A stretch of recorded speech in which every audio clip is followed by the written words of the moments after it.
ಎಲ್ಲ ನನ್ನ ಸಹೃದಯಗಳಿಗೆ ಮತ್ತೊಂದು ಸುದ್ದಿ ಸಮಾಚಾರಕ್ಕೆ ಸ್ವಾಗತ.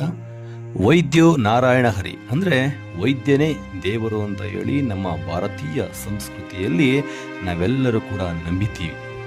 ಸ್ನೇಹಿತರೆ, ನಾನೊಂದು ವಿಚಾರವನ್ನು ಖಂಡಿಸಿ ಮಾತನಾಡ್ತಾ ಇದ್ದೇನೆ. ಅದ್ಯಾವ ವಿಚಾರ ಅಂತಂದರೆ, ಕೋಲ್ಕತ್ತಾದ ಆರ್ಜಿಕರ್ ವೈದ್ಯಕೀಯ ಕಾಲೇಜಿನಲ್ಲಿ ನಡೆದಂತಹ ಅತ್ಯಾಚಾರ ನಡೆಸಿ ಕೊಲೆ ಮಾಡಿರುವಂತಹ ಕೃತ್ಯ ಇಡೀ ಮಾನವ ಕುಲವೇ ನಾಚಿಕೆ ಪಡುವಂತಹ ಪೈಶಾಚಿಕ ಕೃತ್ಯ.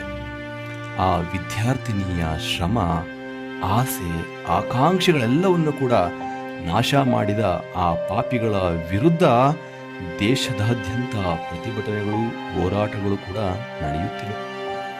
ಸ್ನೇಹಿತರೆ, ಇದಕ್ಕೆ ಇರಬಹುದು ಭ್ರೂಣ ಹತ್ಯೆಯು ಕೂಡ ಮುನ್ನೆಲೆಗೆ ಬಂದು ಎಷ್ಟೋ ತಾಯಂದಿರು ಹೆಣ್ಣು ಮಗುವನ್ನು ಪಡೆಯಲು, ಹಾಗೆ ಹೆಣ್ಣು ಮಕ್ಕಳಿಗೆ ಶಿಕ್ಷಣವನ್ನು ಕೊಡಿಸಲು ಹಿಂಜರಿಯುತ್ತಿದ್ದಾರೆ.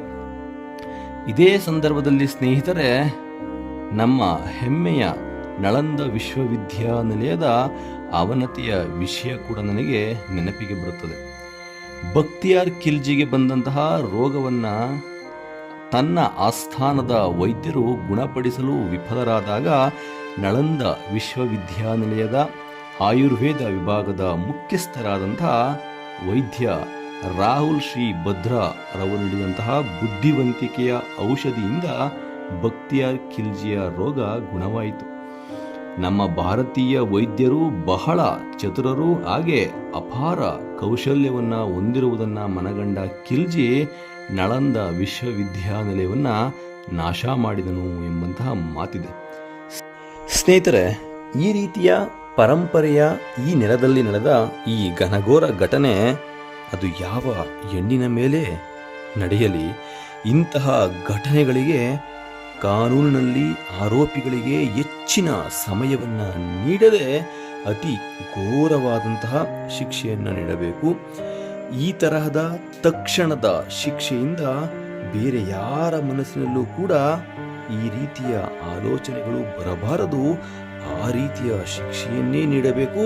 ಅದು ಸಮಾಜಕ್ಕೂ ಕೂಡ ತಿಳಿಯುವ ರೀತಿಯಲ್ಲಿ ಶಿಕ್ಷೆ ಪ್ರಕಟವಾಗಬೇಕು. ಆಗ ಮಾತ್ರ ಹೆಣ್ಣು ಸ್ವತಂತ್ರವಾಗಿ ಬದುಕಬಹುದು, ಬದುಕಬೇಕು ಕೂಡ. ಆಗ ಮಾತ್ರ ಈ ಎಲ್ಲ ಹೋರಾಟಕ್ಕೆ, ಈ ನೋವಿಗೆ, ಈ ಸಾವಿಗೆ ನ್ಯಾಯ ಸಿಗುತ್ತದೆ ಎನ್ನುವುದು ನನ್ನ ನಂಬಿಕೆ.